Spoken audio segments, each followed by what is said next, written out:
দিলাম দাওয়াত নামাজ পড়ুন যে মানুষে এই নামাজে টান্না নিব জান্নাতের ভিতরে এই শয়তানের দুকায় বইরা নামাজ ছাড়বেন না জীবনে নামাজ ছাইরা দিলে জানাতে যাইবেন কেমন এ মানুষে এই নামাজ ছাইরা দিলে বুঝি জান্নাতে জায়গা নাই এই জাহান্নামের দুজক মানুষের কাটতে হবে ভাই হাতে ভাইয়ে ধইরা কইলাম নামাজ পড়েন ভাই বন্ধ হয় এই নামাজের জন্য মানুষ আফসোস করিবেন এই যেদিন মানুষ যাইবেন ছিল অন্ধকার কবরে অতি ভর্তম ভারছেন আমাদের হিসাবটা লইবে মানুষে নামাজেরও হিসাবটা রে না দিতে পারলেন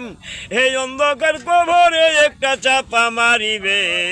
ডান পাশের হাড়গুলারে বাম পাশে নিবে মানুষে এই বাম পাশের হাড়গুলারে ডান পাশে নিবে দেখি যে আদব শুরু হবে নামাজের কারণে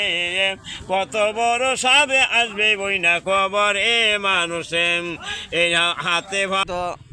আমার দেখ পারছেন না এই যে